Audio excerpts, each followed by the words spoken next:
Until the moment of danger, the girl witnessed with her own eyes the CEO instinctively protecting another woman, yet allowing the billboard to crash toward herself. At that moment, she finally understood completely that her love for the CEO was just her one-sided wish. The next day, she gathered her courage and went to the airport alone, wanting to completely say goodbye to her past self. So, she resolutely threw her phone into the trash can, without hesitation, and boarded the flight to a foreign country. At that moment, the CEO, still in the country, had just stepped into his home. Seeing the letter the girl had left on the table, the housekeeper told the CEO that the girl had flown abroad, and she had taken everything that belonged to her. Upon hearing this, the CEO went crazy, running into the bedroom, and upon seeing that the room, which once belonged to the girl, was now empty, he finally understood how much harm he had caused the girl by casually finding another woman to pretend to be his fiancée, and as a result, he had forever lost the little girl who had always followed him since childhood. It turned out that when the girl was 8 years old, her parents tragically passed away. As a friend of her parents, the CEO adopted her, and from then on, the girl always affectionately called him uncle. Time passed quickly, and soon it was the girl's birthday. Fueled by alcohol, the girl finally mustered the courage to confess her feelings to the uncle who had cared for her for 10 years, but the CEO immediately rejected her, saying that their relationship could never turn into love. However, the girl felt that they had no blood relation. Even though the CEO harshly rejected her, the girl did not give up. Yet one day,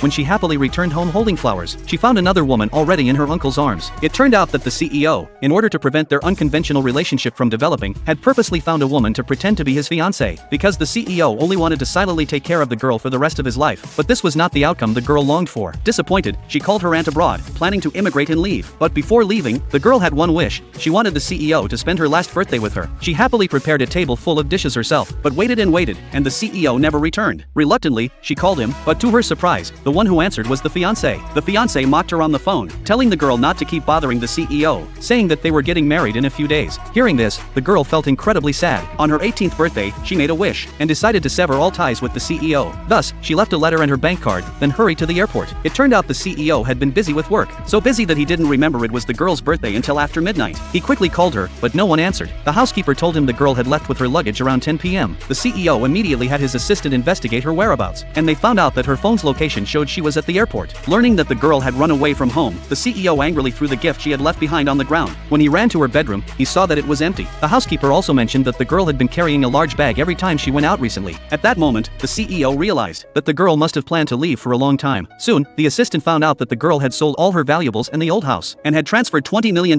into the bank account she left for the CEO. Next, the assistant received news that the girl's phone location showed she was in Singapore. Upon hearing this, the CEO immediately drove to the airport. At the airport, he found the girl's phone in a trash can. At that moment, he realized that the girl was determined to leave him. To find her, the CEO contacted the girl's aunt to meet and discuss matters regarding the girl. When the girl arrived at her aunt's house, she found out that the CEO had just arrived in Singapore as well.